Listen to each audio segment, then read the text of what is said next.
The screens in the underground command center showed the same terrible message over and over again. Taemin Park stood in front of the main display, his hands pressed flat against the metal table. The words from the alien fleet burned in his mind. Surrender now or die. Around him, dozens of people worked at their stations. The room buzzed with quiet activity, but everyone knew what was coming. Above their heads, 300 meters of concrete and steel separated them from the surface world.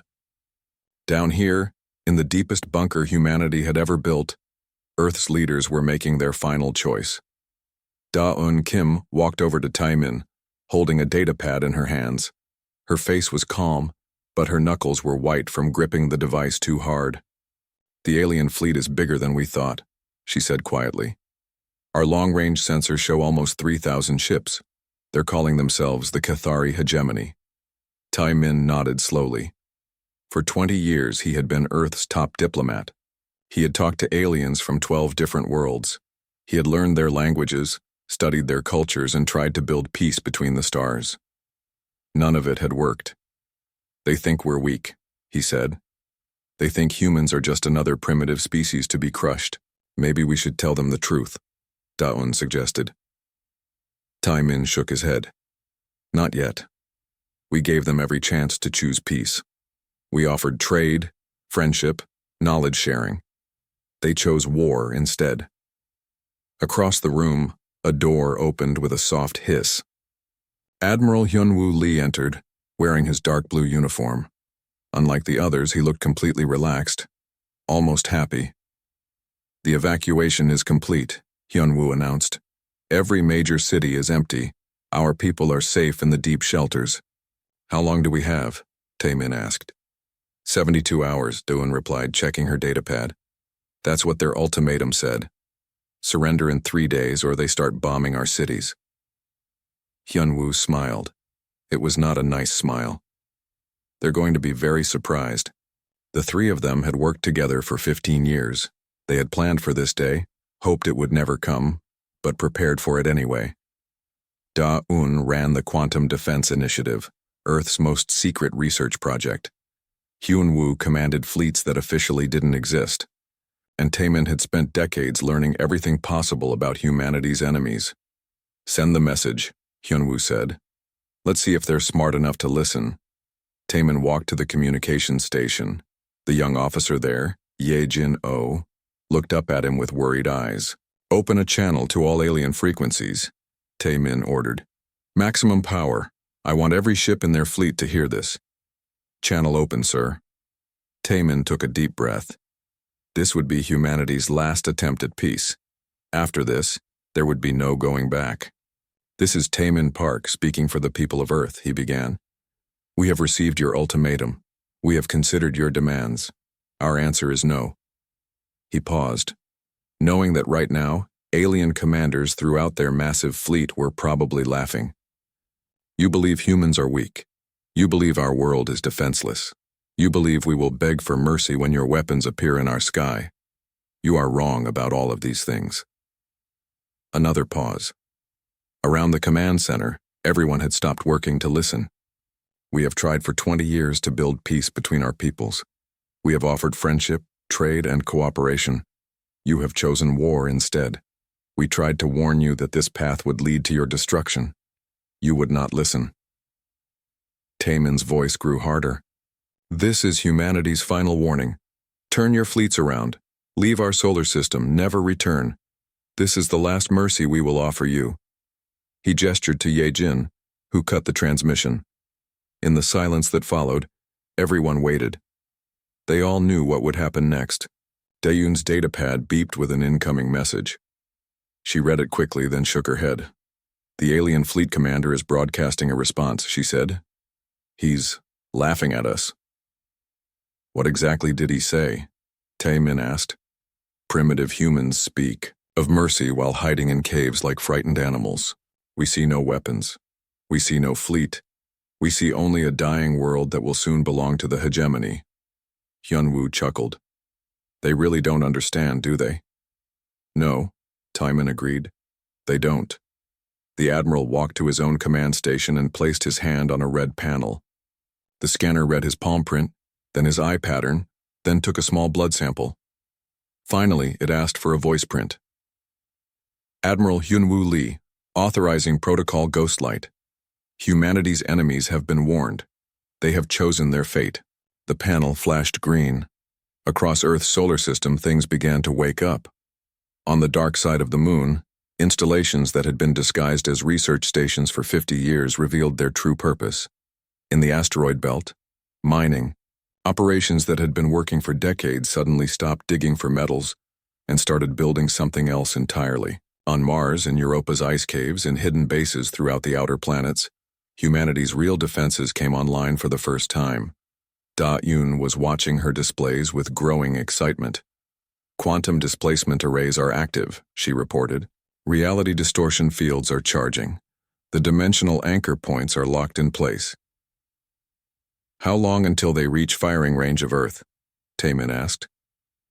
48 hours, Ye-Jin answered from her station. But sir, they're not heading directly for Earth. Long-range sensors show them moving toward Mars first. Hyunwoo laughed out loud. They want to destroy our outer colonies before hitting the homeworld. Show us how helpless we are by killing our people slowly. That was their mistake, Da-Eun said quietly. One of many, Taemin agreed. He looked around the command center. Every person here knew the truth that the galaxy was about to learn. Humanity wasn't the weak, primitive species that other races believed them to be. They had been hiding their real nature for over 200 years, studying every alien culture, learning every weakness, preparing for the day when someone would force them to fight. That day had finally come. All stations, this is your final briefing, Taemin announced to the room. In less than 48 hours, the Cathari hegemony will discover what happens when you threaten humanity's children. They will learn why we tried so hard to avoid this war, and they will understand too late that mercy was never weakness. He turned back to the main display, which now showed the alien fleet moving through space toward Mars. They think they're hunters, he said quietly to Da-Eun and Hyunwoo. They're about to find out their prey. Far above them, on Earth's surface, the cities stood empty and silent. But they were not undefended. Hidden beneath every major population center, weapons that defied every law of physics the aliens understood, waited patiently for their moment. In space, the Cathari fleet continued its approach, confident in their overwhelming numbers and superior technology. Their commanders made jokes about the weak humans who had tried to threaten them with empty words. They had no idea that everything they thought they knew about humanity was a lie. The war was about to begin, but it would not be the war anyone expected. Commander Kael'van stood on the bridge of his flagship, the Worldbreaker, and watched the primitive solar system grow larger on his screens. Behind him, nearly 3,000 warships spread across space in perfect formation. It was the largest fleet the Cathari hegemony had ever assembled. Fleet status report, he ordered. His second officer, a tall creature with blue skin and 4 arms, stepped forward. All ships report ready, Commander. Bombardment vessels are loaded with planet-killer weapons. Assault troops are prepared for ground operations. Kael'van nodded. This would be easy. The humans had no space fleet. Their largest weapons were primitive nuclear missiles that couldn't even reach orbit properly. Their technology was hundreds of years behind the weakest member of the hegemony. Have they responded to our ultimatum? He asked. Only threats and empty warnings, Commander. They claim to have defenses we cannot understand. Typical primitive behavior when facing superior force. The commander laughed. Of course they're afraid. They're about to be extinct. On the outer edge of the solar system, near Neptune's orbit, the first alien scout ships were taking detailed readings. Their sensors showed exactly what they expected to see. A quiet system with one inhabited planet. No significant military presence and technology so backward it was almost amusing. But on Luna, Earth's moon, Sora Choi was watching those scout ships very carefully. She sat in a control room that officially didn't exist. According to every public record, the building above her was a research station studying moon rocks. In reality, it was the command center for humanity's most advanced defensive systems. Alien scouts are approaching Neptune, she reported into her headset. They're running active scans on everything. Let them look, came the reply from Admiral Hyunwoo Lee back on Earth. They won't see anything we don't want them to see. Sora smiled. The aliens were very thorough. Their sensors were quite advanced, but they were looking for technology they understood. They had no idea what to look for when dealing with quantum dimensional engineering. Around her, dozens of technicians worked at stations that monitored the entire solar system. Every asteroid, every planet, every piece of space dust was tracked and catalogued. More importantly, every single alien ship was now marked and targeted. Initiating Phase 1 camouflage, Sora announced. Throughout the solar system, humanity's real defenses made themselves completely invisible. Weapons platforms that could destroy planets simply folded themselves out of normal space. Entire fleets of human ships phased into dimensions where alien sensors couldn't detect them. The aliens saw exactly what they expected to see. Nothing. Deep in the asteroid belt, Jin Ho Nam was making final preparations on humanity's most secret weapon.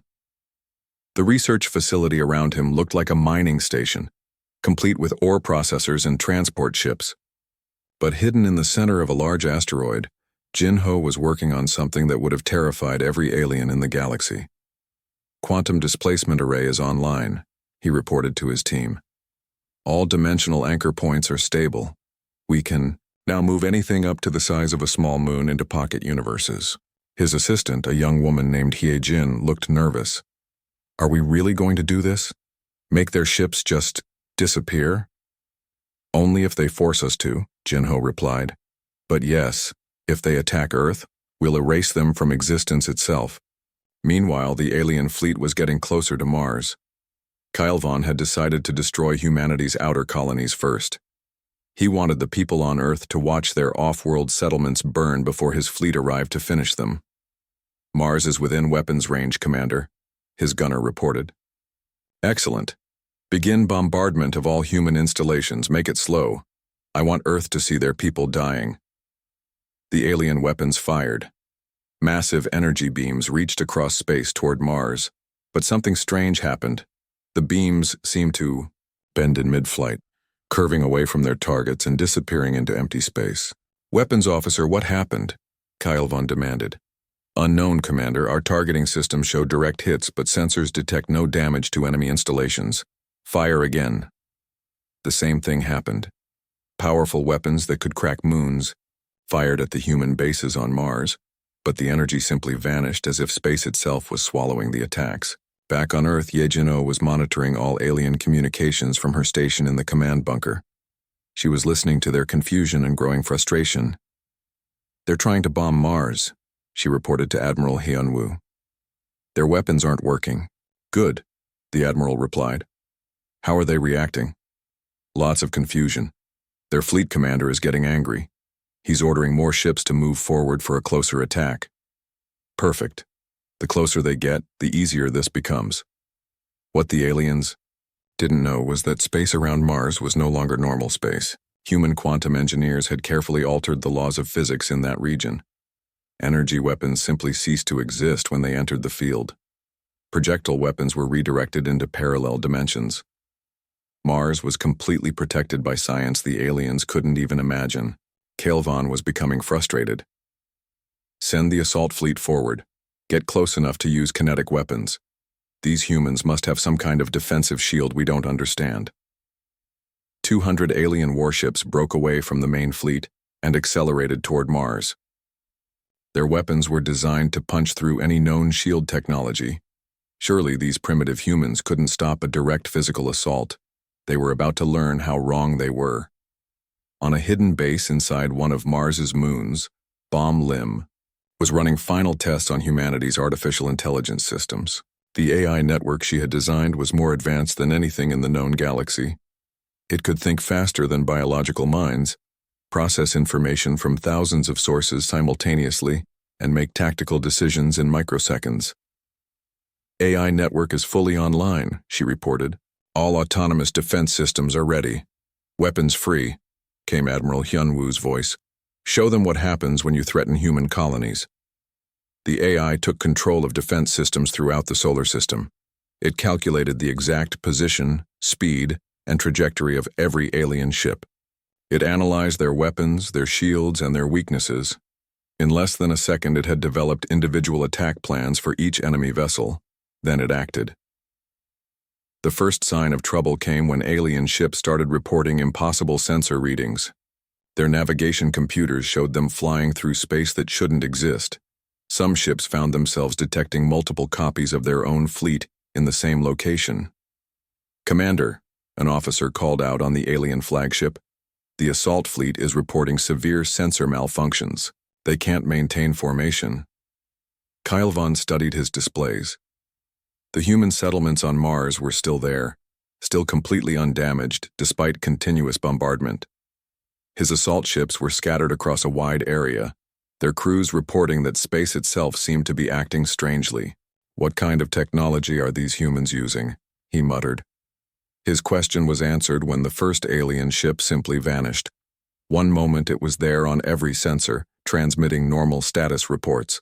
The next moment, it was gone. Not destroyed. Gone. No explosion, no debris, no energy signature. It had just stopped existing. Then a second ship disappeared, then a third. "All ships report status," Kelvon shouted into his communicator. "Commander, this is impossible," came a panicked reply from one of his captains. "The Dreadclaw just disappeared right in front of us. Our sensors show nothing where it used to be." Fear began to spread through the alien fleet. They were fighting an enemy they couldn't see, using weapons they didn't understand, in a battle that followed no rules they recognized. But the worst was yet to come, because humanity was just getting started. Minseok Kang sat in the Tactical Coordination Center, watching hundreds of displays that showed the alien fleet's movements. Each screen tracked different enemy ships, analyzed their weapons, and calculated exactly how to make them disappear.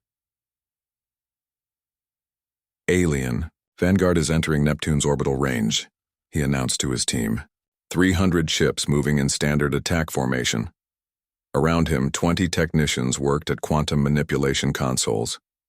Each person controlled reality-bending technology that could alter the laws of physics in specific areas of space. It was humanity's greatest scientific achievement, developed over 50 years of secret research. "Phase 1 quantum fields are ready," reported one of his operators. "We can displace the entire Vanguard into dimensional storage." "Not yet," Minseok replied. "Let them get closer. Admiral's orders are to make this look impossible, not just effective." Far above Earth's atmosphere, Yoonji Yoon was preparing for her first combat mission in humanity's most advanced fighter. The ship around her didn't look like much from the outside, just a small, sleek craft that could have been a transport or courier vessel. But appearances were deceiving. Her fighter existed in multiple dimensions at the same time. It could phase between different layers of reality, becoming invisible to all known sensor types while still being able to attack targets in normal space. "Phantom 1, you are cleared for launch," came the voice of her flight controller. "Understood. Control, beginning phase shift approach to enemy formation." Yoonji engaged her ship's dimensional drive. Reality seemed to blur around her as the fighter slipped between the normal universe and a parallel dimension, where physics worked differently. She was still in the same location, but now she existed in a space where alien sensors couldn't detect her. The alien Vanguard continued toward Neptune, completely unaware that they were flying into a trap that had been prepared for decades. Commander Kaelvon was studying the reports from his advanced scouts when the impossible began to happen. At first, it seemed like simple equipment malfunctions. "Sir, the Star Ripper is reporting severe navigation errors," his communications officer announced. "They say space around them is bending." "Bending? What does that mean?" "Unknown, Commander. They say their instruments are showing impossible readings. Distance measurements don't match visual observations." Before Kaelvon could respond, another report came in. "The World Eater is requesting immediate support. They claim their ship is somehow existing in 2 different locations at the same time." The alien commander felt a chill of fear. These weren't equipment problems. Something was actively interfering with his fleet. In the Quantum Coordination Center, Minseok was watching the aliens' confusion with satisfaction. "Reality distortion fields are working perfectly," he reported. "The enemy can't trust their instruments anymore. Beginning Phase 2 operations." He turned to one of his operators. "Start with ship number 47, full dimensional displacement." The technician worked at her console, targeting a specific alien vessel. With careful precision, she began to alter the quantum structure of space around the enemy ship. From the alien's perspective, what happened next was terrifying and impossible. The targeted ship, a heavy cruiser called the Bone Crusher, suddenly found itself surrounded by swirling patterns of light that hurt to look at directly. The space around the vessel began to twist and fold like liquid. Then, slowly but inevitably, the ship began to sink into those folds as if space itself had become quicksand.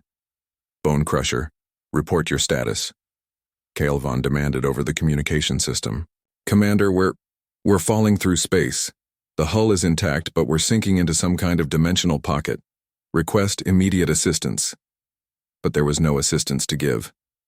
The alien ship continued to sink deeper into folded space until it vanished completely from normal reality. It wasn't destroyed. It had been moved somewhere else entirely. Panic began spreading through the alien fleet. Yunji, still flying her phased fighter through the middle of the enemy formation, could hear their communication channels. They were afraid, confused, and completely unable to understand what was happening to them. She decided it was time to introduce another level of impossibility. Yunji brought her ship back into normal space directly in the middle of 3 alien vessels. For a few seconds, she let them detect her fighter on their sensors. Then, just as they began to target her, she phased back into dimensional storage and moved to a completely different location. To the aliens, it looked like she had teleported instantly across thousands of kilometers. "Unknown human vessel detected," reported one of the alien captains. It just vanished and reappeared on the other side of our formation." "Impossible," Kael'van snapped. "No known technology allows instant teleportation." "Sir, it's happening. Again. The human ship is appearing and disappearing all around us." Yunji was having fun now. She kept phasing in and out of normal space, appearing just long enough for the aliens to see her before vanishing again. Sometimes she materialized inside their defensive formations. Sometimes she appeared directly above their largest ships. Once, she phased her fighter to exist in the same location as an alien vessel for a few seconds before moving away. The psychological effect was devastating. The alien crews began to believe they were fighting ghosts. But Bom Lim was just getting started with her AI network's psychological warfare capabilities. From her control station hidden in Earth's moon, she activated programs that could project images directly into alien minds. The AI had spent years studying alien psychology, learning exactly what would terrify each species. Suddenly, alien crews throughout the Vanguard began seeing things that couldn't be there. Images of massive human warships appeared on their screens, vessels that were impossibly large and covered in weapons that seemed to bend reality around them. Some aliens saw fleets of thousands of human ships surrounding them. Others saw weapons that fired pure darkness or beams of crystallized time. None of it was real, but the alien minds couldn't tell the difference. "Commander," came a panicked transmission from the alien heavy cruiser Deathbringer. "We're surrounded by human dreadnoughts. They're bigger than our entire flagship." "I don't see anything on sensors," Kael'van replied. "They're right there. Look at your display." But Kael'van's displays showed empty space. The psychological warfare programs were targeting individual ships with customized hallucinations. More alien vessels began reporting impossible sights. Some claimed to see weapons that fired backwards through time. Others reported human ships that were attacking them from inside their own hulls. The terror was spreading faster than any weapon. Minseok decided it was time to escalate the demonstration. "Begin mass displacement operations," he ordered. "Take out 50 ships simultaneously." Across the alien Vanguard, reality began to collapse in carefully controlled ways. Space folded, twisted, and reshaped itself around dozens of enemy vessels. Some ships found themselves displaced into dimensions where time moved backwards. Others were moved to pocket universes where they existed alone in infinite empty space. A few alien vessels were transported to realities where the laws of physics were completely different, places where their engines couldn't work, their weapons couldn't fire, and their life support systems couldn't function. In less than 10 minutes, 50 alien warships had simply vanished from normal space. Commander.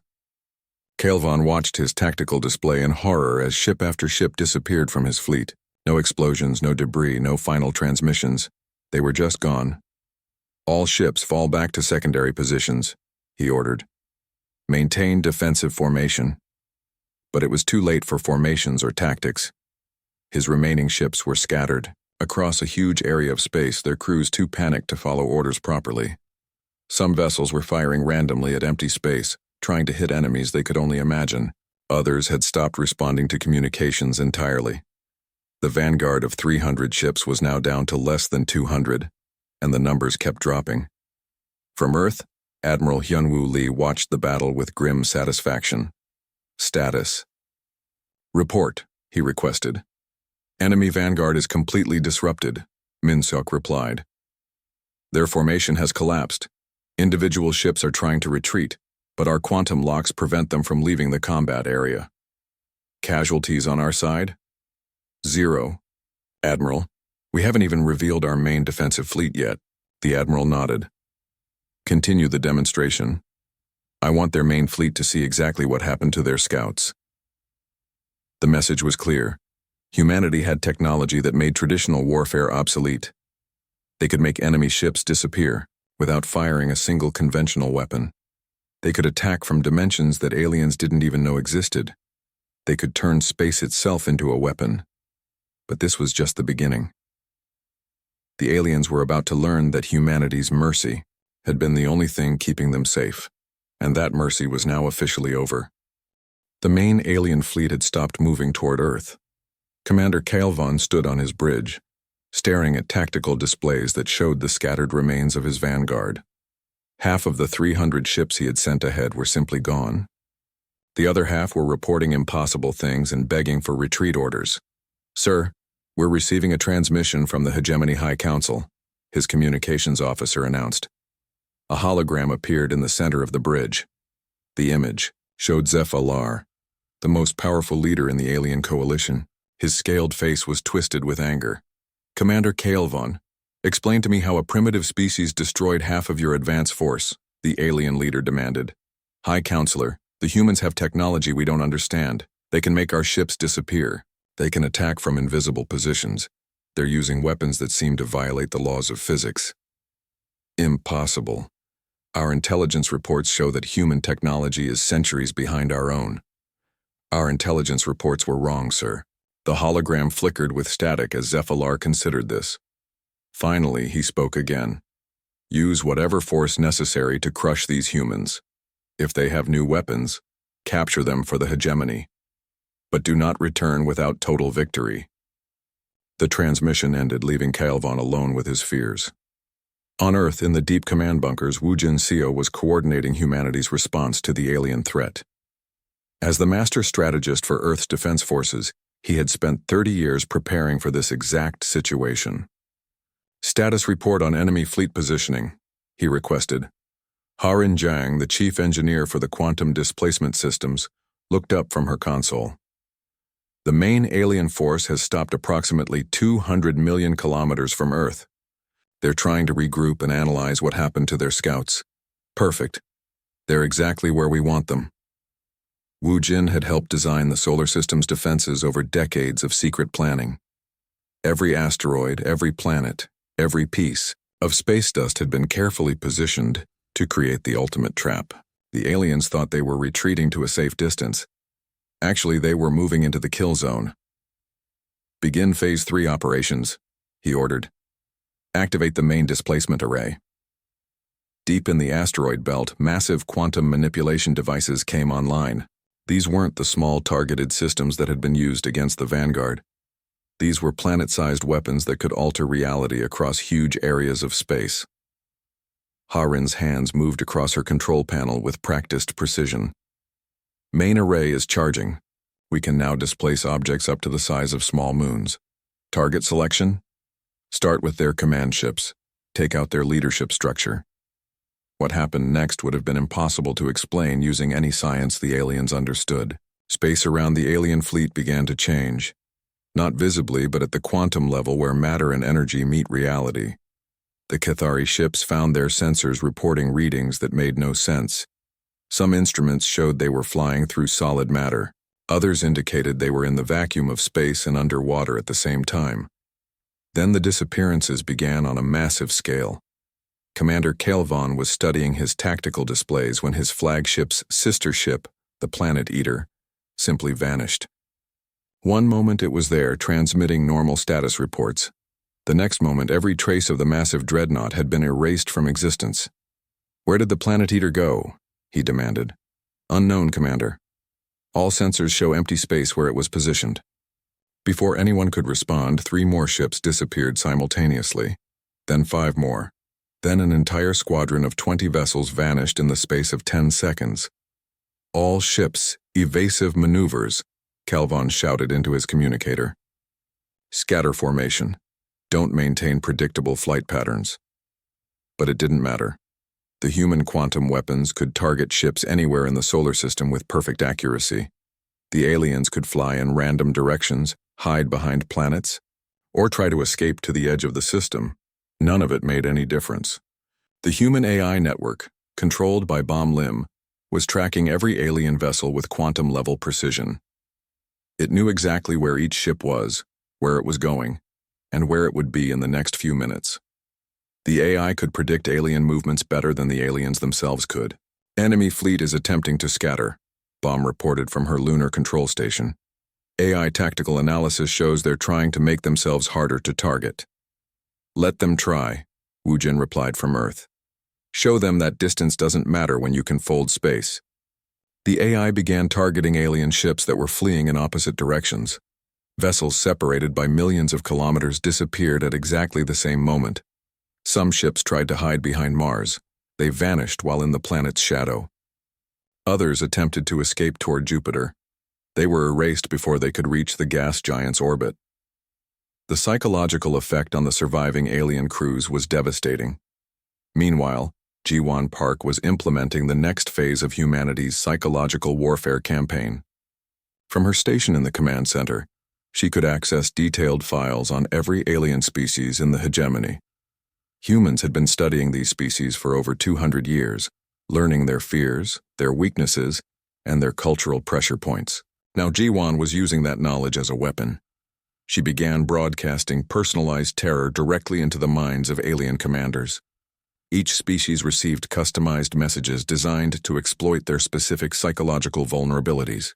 The reptilian Cathari, who feared being consumed by larger predators, began seeing images of massive creatures with human faces devouring their ships. The insect-like Vextari, who were terrified of parasites, started hallucinating tiny humans, crawling inside their hulls and eating them from within. Most effective of all were the messages sent to individual alien officers. The Human Intelligence Network knew the names, families, and personal histories of thousands of enemy personnel. Ji-Wan used this information to create targeted psychological attacks. "Captain Thelmas of the Deathbringer," she broadcast directly into one alien's mind. "We know about your mate and children on the homeworld of Kethra Prime. We know their names, their location, and their daily routines. Surrender now, or they will join you in non-existence." The effect was immediate. Captain Thelmas, a veteran warrior who had conquered dozens of worlds, broke down completely. He began broadcasting surrender messages on all frequencies, begging the humans to spare his family. But the most terrifying moment came when the aliens realized the true scope of humanity's infiltration. Tethmar, Kelvon's second-in-command, was analyzing the personal psychological attacks when he made a horrible discovery. The humans knew details about alien personnel that should have been impossible to obtain. They knew about secret military, projects, classified family information, and private conversations that had taken place on sealed alien command ships. "Commander," Tethmar said slowly, "I think there are humans among us." "What do you mean?" "The psychological warfare they're using. It contains information that only comes from inside our own command structure. Details about our officers' personal lives, secret military plans, classified research projects. The humans have been studying us from within our own society. Kelvon felt a chill of absolute terror.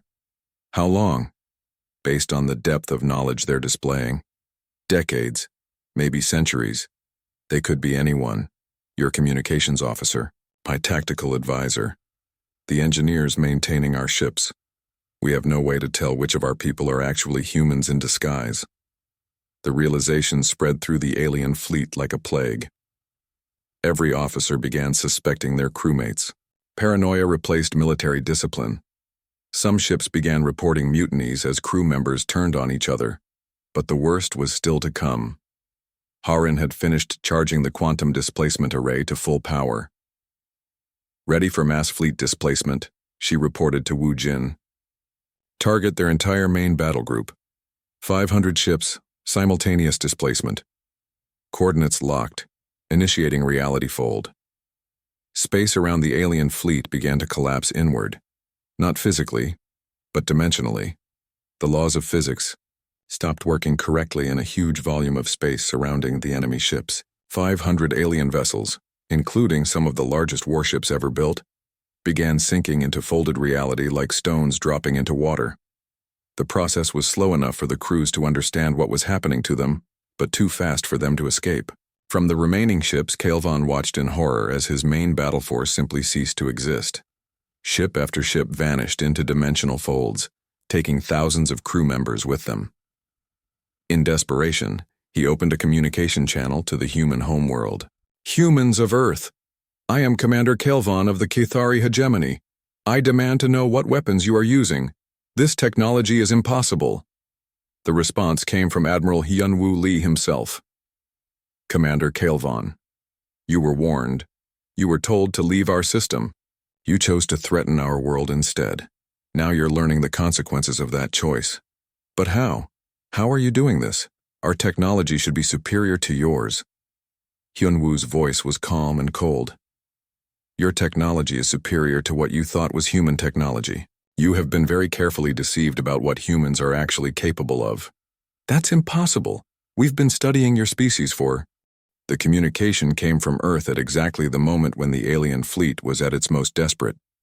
Every screen in the galaxy, on every ship and every world, suddenly displayed the same image, a human man in simple dark clothing, standing in what appeared to be an ordinary room. But Sang-Woo Kim was far from ordinary. He was Earth's supreme military commander, a position that had been kept secret for over a century. Today, he was revealing himself to the galaxy for the first time. People of the galaxy, he began, his voice calm and clear. I am Sang-Woo Kim, speaking for the human race. For 200 years you have known us as a primitive species confined to one small world. Today, that deception ends. On the bridge of his flagship, Commander Kelvon watched the broadcast with growing horror. Around him, half of his crew had revealed themselves to be human agents. The other half were paralyzed with shock. You have wondered how humans can make your ships disappear, Sang-Woo continued. You have asked how we can attack you from dimensions you cannot detect. You have demanded to know how we learned so much about your cultures and your weaknesses. The answer is simple. We have been among you all along. The image on the screen changed to show star maps of the entire galaxy. Thousands of points of light began blinking, showing human presence on worlds throughout known space. For the past 2 centuries, humans have been living on your worlds. We have been your neighbors, your co-workers, your friends. We have learned your languages perfectly, studied your cultures completely, and understood your technologies better than you do yourselves. Mi-Young-Han, chief scientist of the Human Collective Research Division, appeared on screen next to Sang-Woo. Behind her, holographic displays showed technological achievements that defied everything the galaxy thought it knew about physics. We have not been hiding because we are weak, Mi-Young explained. We have been hiding because we are so far beyond your level of development that revealing ourselves would have ended your civilization's natural growth. The displays showed human ships that existed in multiple dimensions simultaneously, weapons that could rewrite the laws of physics in localized areas, transportation systems that could move entire planets between star systems. But some of you chose war over peace, Mi Young continued. Some of you decided that primitive humans should be conquered and enslaved, so now you see what we really are. In space near Jupiter, Captain Jae-hyun Cho received the signal he had been waiting for his entire career. For 30 years he had commanded a ship that officially didn't exist. Today, humanity's secret fleet would reveal itself for the first time. All ships, this is Admiral Jae-hyun, he broadcast on the human command frequency. Operation Revelation is now active. Show them our true fleet. Throughout the solar system and in star systems across the galaxy, reality began to shift. Massive, human warships that had been hidden in parallel dimensions started phasing back into normal space. The ships were unlike anything in known existence. They were built using technologies that most civilizations wouldn't discover for thousands of years. Some vessels existed in multiple time streams at once. Others could alter their size by folding space around themselves. A few appeared to be constructed from pure energy held in solid form. Commander Kaelvon watched his tactical displays in absolute disbelief as human ships began appearing all around his fleet. Not hundreds of ships, thousands. Not just in Earth's solar system, but throughout the galaxy. "This is impossible," he whispered. "No, Commander," replied Dongmin Park, the human agent who had been serving as his tactical officer. "This is what happens when a species has 200 years to prepare for a war they knew was coming." The revelation was spreading across the galaxy in real time. On dozens of alien homeworlds, people who had been trusted citizens for decades suddenly revealed themselves to be human observers. Government officials, military leaders, scientists, even family friends, all had been humans studying alien society from within. On the hegemony capital world of Kethra Prime, Zephylar was receiving reports that shattered everything he thought he knew about reality. "High Counselor," his aide reported, "we're getting confirmations from throughout the hegemony. Humans have been living among us everywhere. Our estimates suggest that up to 10% of our population may actually be human agents." 10%? Zephylar couldn't believe what he was hearing. "Sir, it's worse than that. Analysis of the technology they're displaying suggests they're at least 1,000 years ahead of us scientifically, maybe more. They could have conquered the galaxy anytime they wanted."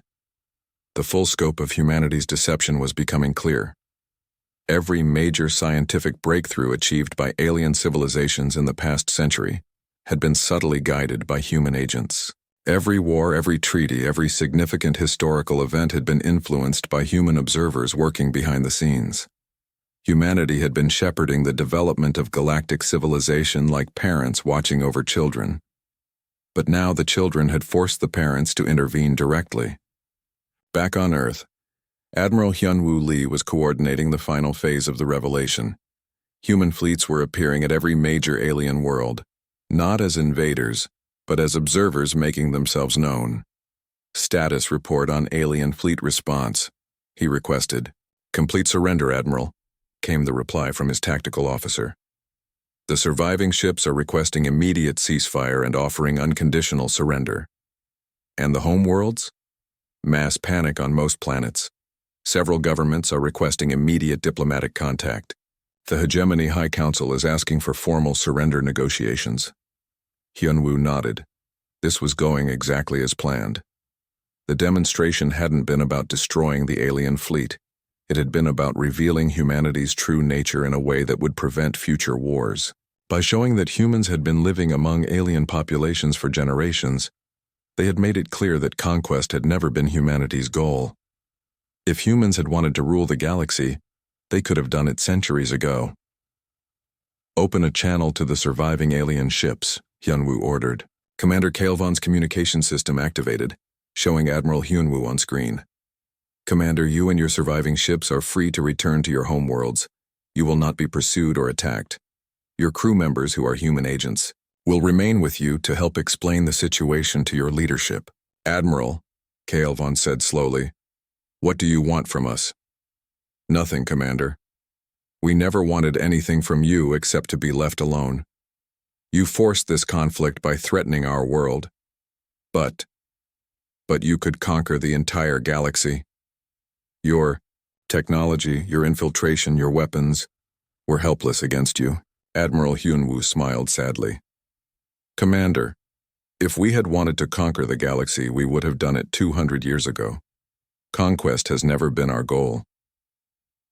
The communication ended, leaving Kael'van to contemplate the implications. Humanity had possessed the power to rule the galaxy for centuries. They had chosen instead to hide, to observe, to guide quietly from the shadows. They had only revealed themselves when forced to defend their home world. What kind of species chose protection over domination when they had the power to rule everything on Earth? In the command center that had coordinated humanity's defense, Taemin Park was preparing for the next phase of human-galactic relations. Admiral, we're receiving surrender offers from 47 different alien governments, he reported. They're all requesting immediate diplomatic contact and asking for mercy. Grant their requests, Admiral Hyunwoo replied. But make it clear that surrender isn't necessary. We're not conquerors. What are we then, sir? The Admiral thought for a moment. We're teachers, Taemin. We always have been. We've been quietly guiding galactic development for 2 centuries, trying to help younger civilizations avoid the mistakes that lead to permanent warfare. And now we stop hiding. Now we openly work to build the kind of galaxy where conflicts like this don't happen anymore. Throughout space, human ships were broadcasting the same message to every alien vessel and every inhabited world. This is humanity, revealing ourselves to the galaxy. We come not as conquerors but as guides. We have watched your civilizations grow, learned from your achievements, and grieved for your conflicts. Today begins a new era of cooperation between all species. Those who choose peace will find humanity to be their greatest allies. Those who choose war will find us to be their most implacable opponents. The choice, as always, is yours. The age of humanity's hidden influence was over. The age of open galactic cooperation was about to begin.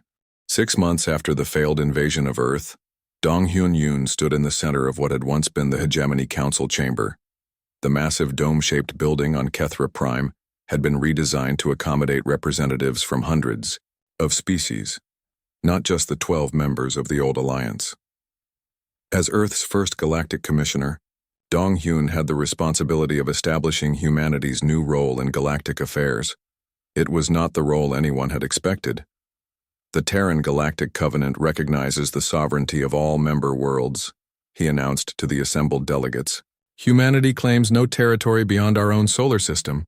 We seek no tribute, no slaves, no resources from your worlds. The alien representatives listened in amazement.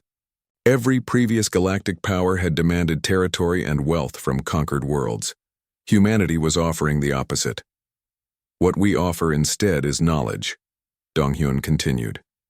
Technology to heal your war-torn worlds, medical advances to extend the lives of all species, transportation systems that will make distance between stars irrelevant. In the audience, Velthara, the former second-in-command of the Cathari military, raised one of her forearms to speak. Commissioner Yoon, my people find it difficult to believe that humans want nothing in return for these gifts. In our experience, superior species always demand submission from inferior ones.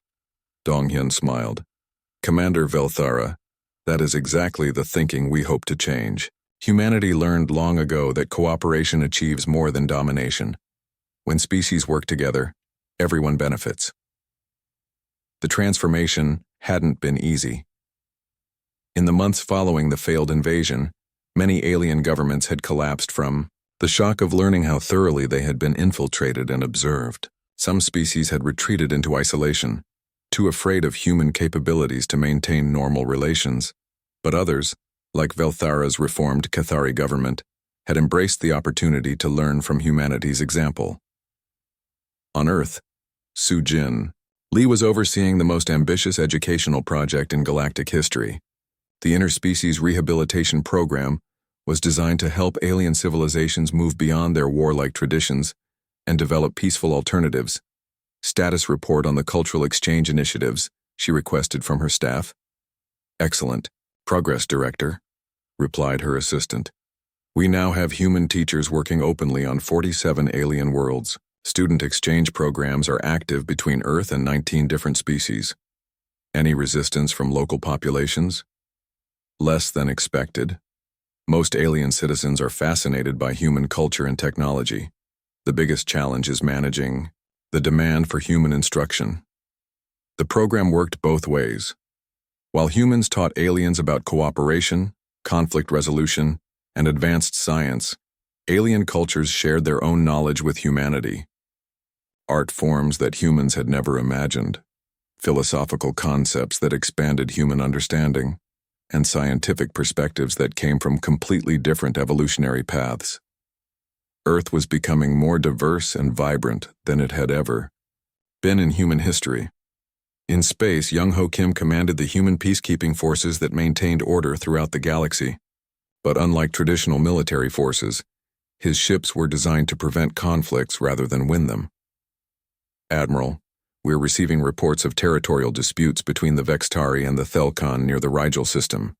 His tactical officer reported. Dispatch the mediation fleet, Young Ho ordered. Standard peaceful intervention protocols. The human ships that arrived at the Rigel system didn't come with weapons ready. Instead, they came with diplomats, cultural experts, and technology that could literally show both sides what their conflict looked like from outside perspectives. The Vextari and Thelkon had been fighting over mining rights to an asteroid belt for 3 years. The war had cost thousands of lives and billions of credits. When the human mediators arrived, they demonstrated something that stunned both species. Using matter conversion technology, the humans created a second asteroid belt with identical mineral resources. Then they created a third belt and a fourth. In less than a day, they had provided enough raw materials to satisfy both civilizations for the next 1,000 years. The problem was never scarcity, the human mediator explained, to both sides. The problem was thinking in terms of scarcity instead of abundance. It was a lesson being repeated throughout the galaxy. Back on Earth, in the same command center where humanity's defense had been coordinated, Taemin Park was working on the most challenging aspect of the new galactic order, dealing with species that refused to accept human leadership. The Zorkani Collective is still maintaining their traditional stance, he reported to Admiral Hyunwoo. They claim that humans are lying about their peaceful intentions and are planning a secret conquest. What evidence do they have for this? Belief? The Admiral asked. None that makes sense. They say that no species becomes as powerful as humanity without developing aggressive tendencies. They can't believe we're genuinely interested in cooperation. Hyunwoo considered this. Are they threatening anyone? Not directly. But they're building defensive alliances with other species that distrust us. They could become a problem if their paranoia spreads. Let them, Hyunwoo decided. Some species need to see the results of cooperation before they'll believe in it. As long as they're not attacking anyone, they have the right to remain suspicious. It was this attitude that was slowly winning over even humanity's critics. By refusing to force cooperation, by allowing dissent and disagreement, humans were proving that their power came with genuine restraint. The most dramatic proof came when the Clarthani Empire, humanity's most vocal opponents, faced an ecological disaster that threatened to destroy their homeworld. Their sun was beginning to fluctuate in ways that would make their planet uninhabitable within 50 years. The Clarthani had neither the technology nor the resources to solve the problem. Despite their hostility toward humans, Earth responded immediately. A fleet of human vessels arrived at Clartha Prime, carrying technology that could stabilize their dying star. The process took 6 months and required resources worth more than the total economic output of most civilizations. Humanity asked for nothing in return. When the work was finished and their sun was burning steadily again, the Clarthani Emperor sent a message to Earth that was broadcast throughout the galaxy. We have spent years claiming that humans were conquerors pretending to be peacekeepers. Today we learned that they are peacekeepers who could have been conquerors. There is no greater strength than choosing mercy when you have the power to choose otherwise. The transformation of galactic civilization wasn't complete, and it wouldn't happen quickly. Some species needed generations to overcome thousands of years of warlike traditions. Others struggled to adapt to abundance after lifetimes of scarcity-based thinking. But progress was happening everywhere. On the former hegemony capital world, Children from dozens of different species now played together in integrated schools. They learned mathematics from human teachers, art from Vextari masters, philosophy from Cathari scholars, and music from species that communicated primarily through sound. These children would grow up in a galaxy where cooperation was normal, where different species worked together rather than competing for dominance. In the Earth Command Center, 10 years after the failed invasion, Taemin Park was reviewing reports from throughout the galaxy.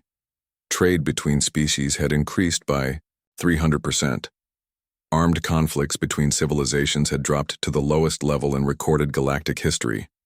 Scientific discoveries were accelerating as species shared knowledge instead of hoarding it. "Admiral," he said to Hyunwoo, who was preparing to retire after decades of service, "do you think we made the right choice? Revealing ourselves the way we did?" The old admiral thought for a moment. "Taemin, for 200 years we watched civilizations destroy themselves through unnecessary conflicts. We prevented some wars, but we couldn't stop the cycle of violence, as long as we remained hidden. And now? Now children from warlike species are learning that cooperation is possible. Now civilizations that have been enemies for millennia are working together on joint projects. Now the galaxy is becoming what we always hoped it could be." Hyunwoo looked at the displays showing peaceful activity throughout known space. "We could have conquered the galaxy centuries ago," he continued. "We could have ruled through fear and superior technology. But ruling isn't the same as leading. Leaders help others become better than they were. Rulers just make others obey. So we chose to be leaders instead of rulers. We chose to be teachers, Taemin. And our students are finally learning that there's a better way to live than constant conflict." In schools throughout the galaxy, young beings from dozens of species were learning the motto of the Terran Galactic Covenant. "Strength without wisdom is destruction. Wisdom without compassion is emptiness. But strength, wisdom, and compassion together can heal any world and build any future." It was a lesson that had taken humanity centuries to learn. Now they were sharing it with the stars. The galaxy would never be the same. And for the first time in recorded history, that was something everyone could celebrate together.